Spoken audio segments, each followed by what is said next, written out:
Think of this. हजारों जवाबों से अच्छी है मेरी खामोशी न जाने कितने सवालों की आबरू रख.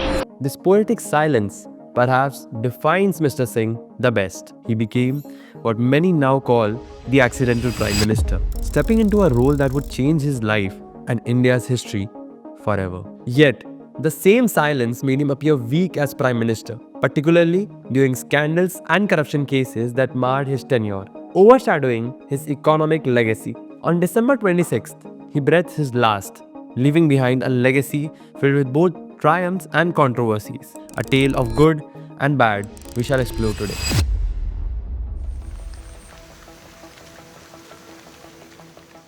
A phone call can have a huge impact, much so that it turned Manmohan Singh's life into something straight out of a movie. Dr. Singh received a phone call from the Prime Minister's office, urging him to meet Narasimha Rao as soon as possible. Cut to June 21, Dr. Singh was taking oath as the new Finance Minister of India. He took charge at a time when inflation was soaring and India's forex reserves barely sustained 2 weeks of imports. But he did what was needed to be done. Manmohan Singh dismantled the license Raj, freeing businesses from excessive government controls.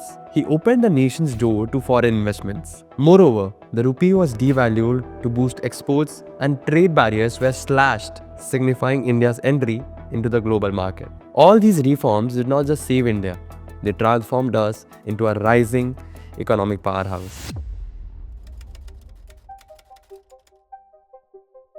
While his economic reforms set India on a path of growth, Dr. Singh's tenure as Prime Minister was far from free of challenges and was filled with contradictions. A surprising victory in the 2004 Lok Sabha elections made it evident that Sonia Gandhi would step in as the next Prime Minister of India. But here's the twist.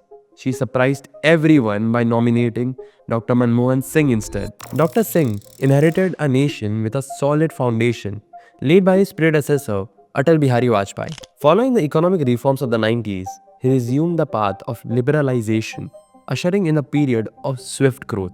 He is credited for strong GDP growth and the expansion of welfare initiatives such as the NREGA and the right to education. It was during his tenure when the right to information was introduced that strengthened and guaranteed the right to seek information from the government, allowing citizens an extraordinary power to hold officials accountable. However, his PMship was not beyond criticism. Although he was a man of integrity, the UPA government was tainted by corruption charges such as the 2G and coal scams. His passivity over reliance on Congress high command prevented him from emerging as a strong independent leader.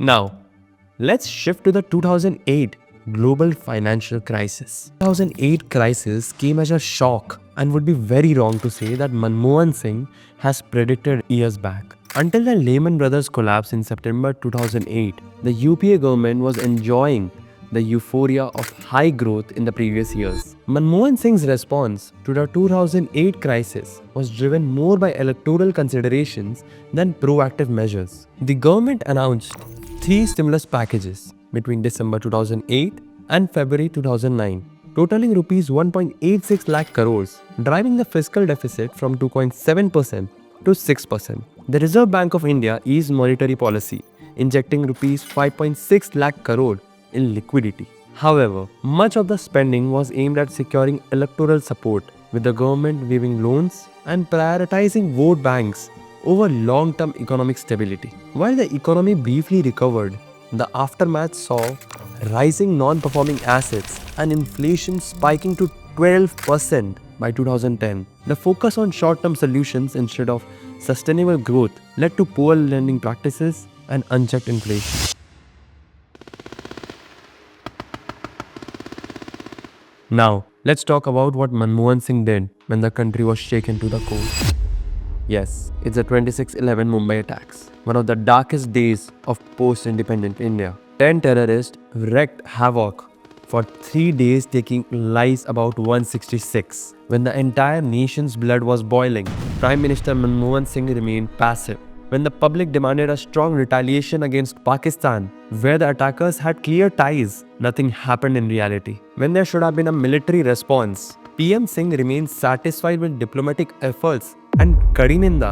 Several prominent figures criticized Singh's silence and inaction. BJP leader Arun Jaitley called it a failure of leadership, accusing the government of lacking the will to act decisively against Pakistan. Shiv Sena leader Uddhav Thackeray condemned the lack of a military response, stating that the government's inaction demoralized the nation. In his book Choices, Inside the Making of India's Foreign Policy, Shiv Shankar Menon stated that the nation would have responded differently to the terror attacks if a different set of people were at the helm of affairs. A stronger response would satisfy Indians emotionally and would have helped in changing the perception of incompetence towards police and security agencies in front of the entire world. But silence made the nation uncomfortable. Prakash Javadekar claimed that when the armed forces demanded a surgical strike to avenge the horrors of 26/11, Manmohan Singh refused to give permission. Years later, Congress claimed that there were 6 surgical strikes conducted during the UPA government. In response, former Army Chief General VK Singh stated that he was not aware of any such operations during his service, implying that no such strikes were carried out during that period.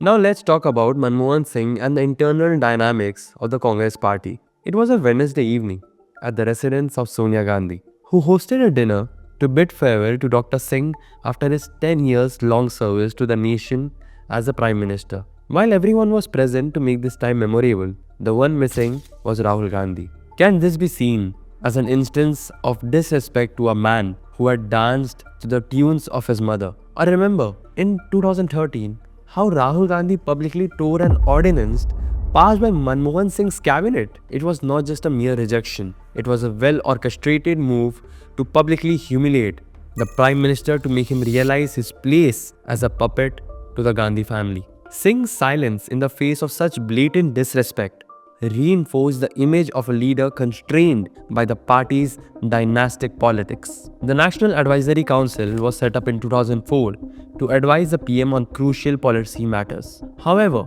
it became marred with controversy, with critics highlighting the unrestrained power of Sonia Gandhi, who, through this extra constitutional body, exercised real power, reducing Manmohan Singh to a mere figurehead. For example, the Food Security Bill, heavily pushed by the NAC, was seen as a populist measure aimed at expanding the Congress party's voter base, despite concerns about its financial sustainability. Similarly, the NREGA was a Sonia-driven initiative that emphasized rural employment through critics argued it was inefficient. The NSC exemplified the Gandhi's family dominance, with Sonia's decision often overriding to those of PM, prioritizing short-term popularity over long-term viability. A criticism that has always made Manmohan Singh uncomfortable is his alleged subservience to Sonia Gandhi. In his book, The Accidental Prime Minister, Sanjay Baru, the former press advisor to Dr. Singh, has claimed that he was largely overshadowed by the dominance of Sonia Gandhi.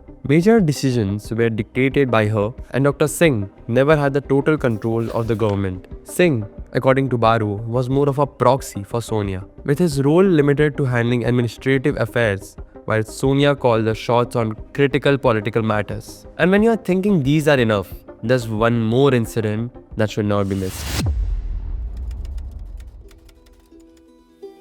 The cash for vote scandal. It revealed a dark side of Manmohan Singh's tenure, questioning his moral authority as Prime Minister.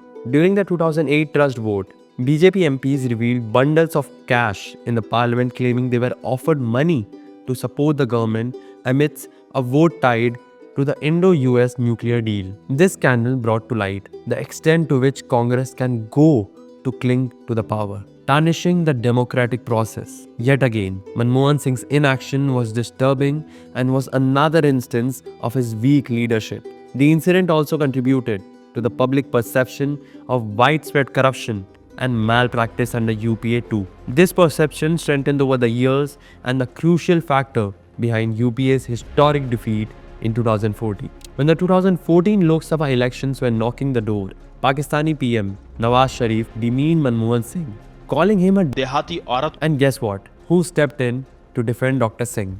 Narendra Modi.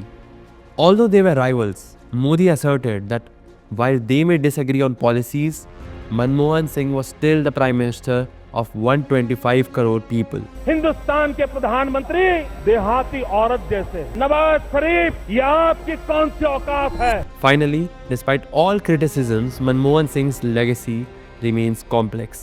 In his last press conference, Dr. Singh candidly said, "I honestly believe that history will be kinder to me than the contemporary media or or for that matter the opposition parties in parliament." To sum up, Dr. Singh was an economist of brilliance who transformed India, but a subpar politician whose silence often left his authority questioned. Despite his integrity, his reluctance to challenge the Congress leadership, and his passive response to crisis tarnished his image. This is Mayank Sharma. See you in the next one.